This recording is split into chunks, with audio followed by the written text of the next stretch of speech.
Hi friends, welcome back to my channel. This is my second time filming this because the first time I filmed it we were super blurry. We are going to be doing a weekly wrap-up. So I asked over on my Instagram whether you guys would rather watch a reading vlog or a weekly wrap-up, and all one of you voted for a weekly wrap-up, so we are going to give it a shot. I think what I'm going to do is I'm going to do 2 reading vlogs a month and 2 weekly wrap-ups to kind of spice things up. So you'll have to let me know down in the comments what you guys think about it. But let's get started. So this is going to be for this last week, so everything that I read between the 11th and the 17th, which was yesterday. So the first book that I read was Written in the Stars by Alexandria Bellefluer. This was a sapphic Pride and Prejudice retelling about Darcy and Elle. Darcy is exactly like the Darcy character from Pride and Prejudice. She is extremely straight-laced, very emotionless, very precise, all of that. No frills, no nothing. And Elle is very free-spirited. She works for a online company where they do like astrology stuff and stuff like that. And they end up having a disastrous date, but Darcy tells her brother or something, her cousin, that they had a fantastic date, so he will stop setting her up. And they have to fake date, and it was just okay. I've had conversations on my channel previously about how I have felt about traditionally published. Generally it feels very linear and not really interesting to me, and this kind of fell into the same trap in my opinion. I had an okay time reading it. We like the representation. I believe that this was the first sapphic traditionally published story by this publisher, so we like that, but overall it just didn't have the flair for me that I'm usually looking for. It was an okay listen, but overall it was just not particularly memorable. I didn't have any specific issues with it. It's just not something that I love reading, being like this sort of story. So it was a 3-star. And then I read Zenny by Rebekah Witherspoon. This is a marriage of convenience between Zenny and Mason, and Mason was a good friend to Zenny's aunt, and when Zenny's aunt passes away, she leaves both of them a substantial amount of money in her will, but basically says that they have to get married first, and they have to stay married for 30 days. So of course they do it, and it goes from there. Obviously a romance buds, and I loved this. I ended up giving it 4 out of 5 stars. I loved Rafe, so it was, and basically every other Rebekah Witherspoon book that I've ever read, so this was not shocking that I loved this as well. Their relationship was literal perfection. Mason is so sweet and open about his feelings, and Zenny is kind of spunky and sunshine. I think that they had a fantastically open and communicative relationship. They talked about everything, and it made for a fantastic, believable relationship. There's pegging in this, and they're both bi, and it just altogether was a sweet romance that you could just believe in, and it felt like soulmates. They felt like they were meant to find each other, they're meant to be together, and it just was a believable story, and I loved it.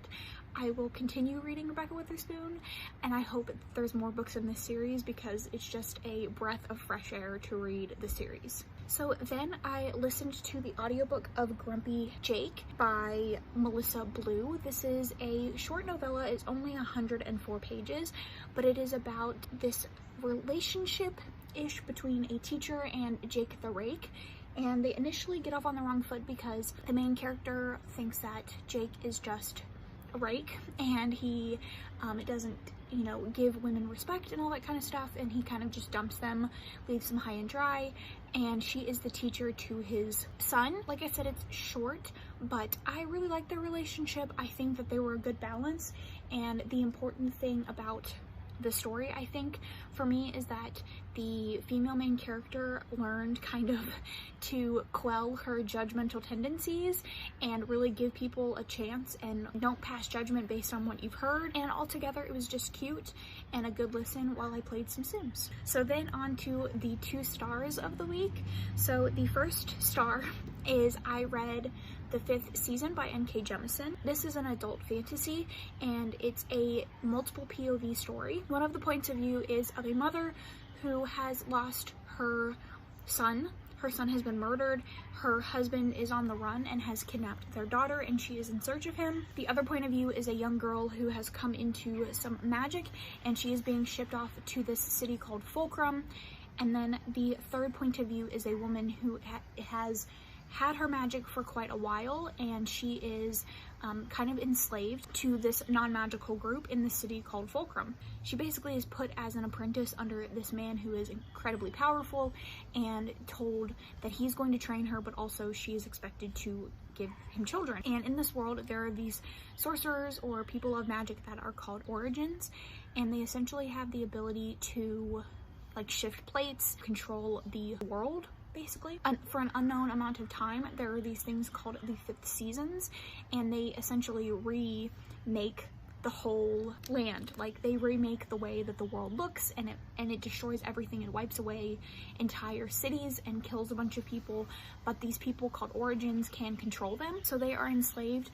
by non-magical people to basically use their magic to their whim, to the non-magical people's whim, and do whatever they want, and to kind of keep them in control. And it's fantastically done. I think that the world is explained enough that you aren't being spoon-fed all of the details, but N.K. Jemisin is like, you're intelligent enough if you're reading this story that you can pick up on these things and these nuances, and she explains the world enough. And what I really loved about this is this has an underlying discussion about enslavement and oppression, and I think that the way that she does it is so nuanced in that it has ties to the real world and how there are specifically people of color that from the offset, they are expected to earn a respect, whereas everybody else gets it, and they are automatically viewed as the villain rather than, you know, showing through their actions the sort of person they are, and they're expected to earn everything that they have, whereas other people, they get handed what they have. Adds a level of humanity to the story that you feel connected to the characters. Overall, it's just fantastic. I know a lot of people complain that this story is hard to get into and you have to kind of get through the first 80 pages or so because the writing is interesting. One of the points of view is in second person, meaning that it's written to you, like, you know, you realize that this person stands there or whatever, and so that can be a little bit hard to get into if you're not used to it. I didn't have that issue. I actually felt like it was easy to get into. The writing didn't really bother me, but I had issues with the latter half of the book. I felt like towards the end it kind of was drifting a little bit, and the plot wasn't moving as quickly as I would expect. There was a lot more falling action than conflict, if that makes sense. So I felt like I was just ready to go on to the second book, but it was fantastically done. And if you are concerned at all about the writing or the accessibility of this, I would not be. It's so easy to get into. If I can understand it, you can understand it. Like, it's very well done. And if you are concerned, if you are a YA fantasy reader that's trying to get into adult fantasy, this is a fantastic read. The you part can be a little jarring at first, if you're not used to it, but everything else, like the language used and all of that, it's not hard. So I would highly recommend, and I'm super excited to get on to the second one. And then the last book that I read for the week, I actually just finished yesterday, was Amari and the Night Brothers. This is a middle grade fantasy story about a girl named Amari who is just trying to find her brother. He mysteriously disappeared. Everyone is saying that he's dead, but she doesn't believe it, and everybody is saying, you know, he probably just got mixed up in a gang, he probably was doing things he shouldn't have been doing, and he is just gone. And she doesn't really believe that that's true. You know, she doesn't think that her brother was involved in anything like that, so she's on the hunt for him. And one day, she comes home from school, and there is a mysterious delivery that says, take this suitcase and open it at midnight. And so she does, and inside the suitcase are goggles. And when she puts the goggles on, she can see her brother, and her brother basically introduces her to this magical world that is hidden under ours, and only very special people can see it. And so he ends up basically recruiting her to go to this, I would call it a school technically, but this camp, sort of like a summer camp, to hone her abilities and learn.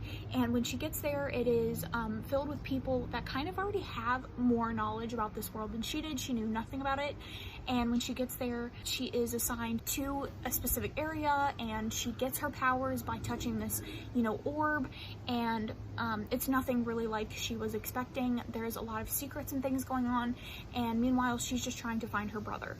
And I loved this. I ended up giving it 5 stars. As far as writing and things like that, I can't really speak much to it because it's not for me. I'm not the age demographic for it, but I think that it was just beautifully crafted. And I loved Amari's progression as a character. In the very beginning, you know, she feels kind of unworthy. She feels like she's always lived in her brother's shadow. He's always been the better sibling, and she just isn't good enough. And as the story goes on, and through the use of her magic and through friendships and the kind of community that she builds around herself, she has faith in herself, and she knows that she is strong enough to do whatever she needs to do. And it's fantastic. It's fantastic. So well done. The world is so interesting, and I think the little snippets that we got of it thus far are just gonna build this series into something so long lasting and so impactful for our current generation of kids. And I'm so excited to see what this author does with the series. So if you are looking for like a magical summer camp with some black girl magic and some amazingness, I would highly recommend picking this up. If you're not into middle grade, still give this a shot. I think it's a fantastic read. That is all of the books that I read this week. I think I did a pretty okay job. So far, I feel like this month has been pretty slow, but you know, it is what it is. So comment your thoughts down below on this weekly wrap up, or if I should continue my reading vlogs every week. Let me know down below. I'm open to either. Also comment down below anything that you've read this week. I would love to hear it. Let's talk about it in the comments. But other than that, I will catch you in my next one. Thanks so much for watching.